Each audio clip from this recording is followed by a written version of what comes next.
Hey guys, my name is Melanie. Welcome back to the Lost and Found Decor channel. I have been buying and selling vintage and antique items for 12 years now in my business, Lost and Found.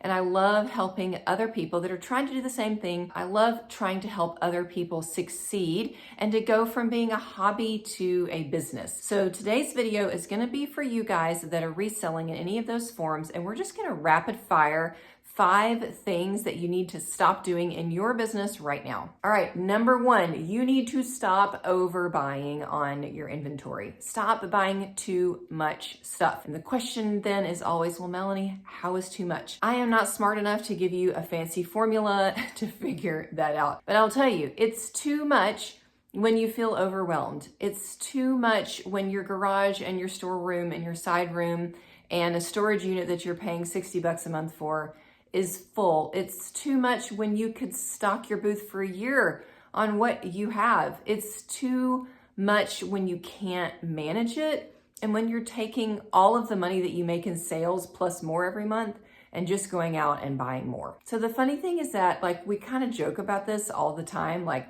there's all these reels on Instagram and, you know, oh, haha, you should see my full garage. And I get it, like, misery loves company, right? And we kind of, in this self-deprecating way, laugh at ourselves and make fun of ourselves. And it's almost like this badge of honor that we've got all this stuff. But y'all, it is hurting the bottom line profit of your business. I've got an entire other video that really breaks down why. We get a little nerdy and we look at some numbers, and I show you how buying too much stuff actually can keep you from having more profit in your business. If you buy less stuff, you actually can see more profit in your business. If you haven't watched that video, I suggest that you go watch it after this one. If you have watched that video and you're still buying too much stuff, I don't know what to tell you.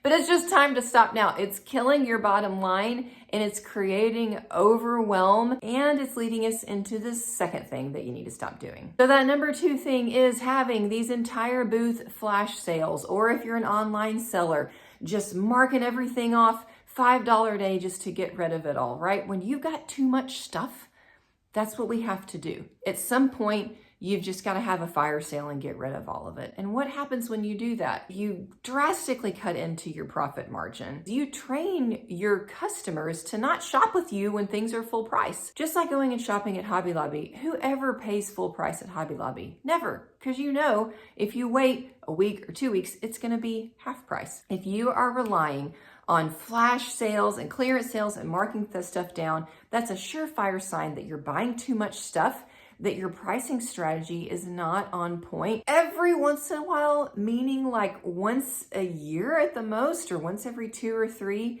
if you need to do that to kind of reset, that's fine. But y'all, that can't be a strategy for how you're gonna grow a sustainable, profitable business. It just won't work. Number 3, you need to stop spreading yourself too thin. This is something that I see a lot with people that are new and wanting to get into this business. So in the booth world, it looks like I'm gonna rent the biggest booth that I can find, and I'm gonna go to another mall and I'm gonna rent another big booth, and then, oh, this shelf opens up, and so I'm gonna rent this shelf, and then, oh, now this other great spot, second booth opens up, I'm gonna rent that. Before you know it, you got 5 booths, you're brand new, and you're completely overwhelmed. If you're selling online, if you're like an Instagram reseller, this is, I'm gonna book 5 live sales this week. Be constantly posting and participating in all of these sale events. Y'all, what happens over and over? Again, I've been doing this 12 years. It is a marathon, not a sprint. And if you put yourself at a pace that you cannot sustain, you're going to give out. Those are the people that I see, you know what? I'm taking a step back to take care of my family or prioritize my mental health, or that's what's happening because you're doing too much, or you've got too many booth spaces rented. And so then we're back to problem number 1, where you've got way too much stuff and you're overwhelmed. Guys, that is not, again, a sustainable way to build a long-term business. That's what I call focusing on just selling stuff instead of building an actual business. When I started Lost and Found, the first spot that I rented at my mall was the size of a jacuzzi bathtub. It was tiny. It cost me $60 a month, and I stayed there for a year in that tiny little spot. And then I moved to a bigger spot, and I stayed in that spot for 2 more years. And then I expanded to a second location from there. All of that took time, and it happened organically as I figured things out and got better at what I was doing and better at sourcing. And I was able to keep a sustainable pace. Like, I know what I'm doing now, so I can keep this going. So that first year in that $60 a month booth, I didn't make a ton of money, but that's okay because it allowed me to learn and grow. And when I moved into the next booth, then I was able to see bigger sales. If you jump into this expecting that off the bat, you're just going to be making, thousands of dollars of sales in a month, it's going to be really overwhelming. And at some point, you're just going to give up. So stop spreading yourself too thin, especially if you're new. Pick something small, get really good at it, and then grow from there. Number 4 thing you need to stop doing is ignoring what your customer wants. I see this all the time being said, if I love it, my customers will love it. And there is an element of truth to that. Like, if you have a great eye, then you can kind of be a trendsetter yourself, and you can help your customers see the beauty in this really cool thing that you found. So while there is truth to that, it's not the whole truth. The rest of it over here is that you've got customers that are seeing trends on Pinterest, on social media, on home design shows, and they've already got in their mind what they're looking for, and you're trying to talk them into something different.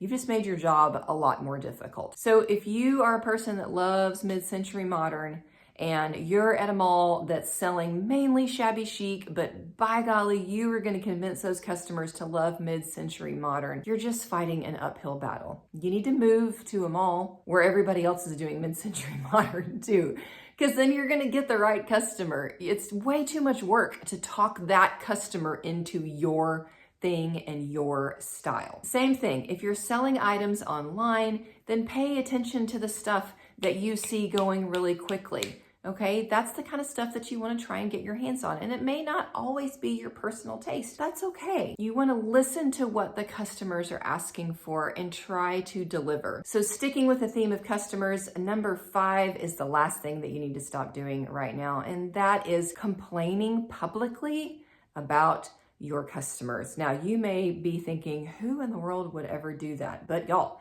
it's happening all over the place. I'm seeing it repeated, especially on social media. It can be challenging as a retail business owner sometimes to interact with customers. That's just how a retail business is. You can have customers that get frustrated, that are just generally difficult to deal with, or customers that maybe don't follow through, their payment doesn't go through. And I understand that that's frustrating and that's difficult. But what you do not need to do is then go on a public platform and call people out by name and complain about that to the rest of your customers that are behaving themselves. That's not how you handle it. I'm seeing people take screenshots of private email, customer service emails, or DMs that they're having with customers to try and solve a problem, taking screenshots of those with the people's name on them and then putting them out there on their social media and calling these people out online, or having live video where you're just kind of railing on this customer that you had a bad experience with. Okay, y'all, we just have to stop that. The obvious reason that we have to stop, number 1, is that it's completely unprofessional. But number 2, here's the other reason. You're just attracting more drama to your business if you do that. If you get online and you start complaining about a customer, the customers that are low drama and that are the good customers that you want, they're going to check out immediately. They're going to unfollow you. They're going to say, I don't want anything to do with that. And what you're going to get is more people that just want the drama, that are going to be the ones that are going to give you the drama and the problems. So stop putting that out there into the world. And I know that it sounds crazy that that's even going on. It blows my mind, but I'm seeing it more and more. And I think maybe because one person did it, now everybody thinks it's okay to do that, but y'all, it's just not. Please professionalize your business. Do not publicly complain about your customers and put their names and their information on your social media. That all needs to happen in complete private settings as you deal with your customer service as a business. So there you go, 5 quick things for you to consider. Maybe not everything applied to you, but I hope there was one little nugget in there that you could apply to your business. If you need some more help with your business, I do offer one-on-one coaching sessions. I only do a couple a month and they book up quickly, but I'll put the link to that right up here and down in the video description if you're interested in learning more. If you want to check out my online store where I do my own reselling, I'll also put the link to that down in my video description. And I hope to see you guys back again soon with some more thrift haul videos. I'm going to be getting set up for the junk ranch. Excited about that. See you guys soon.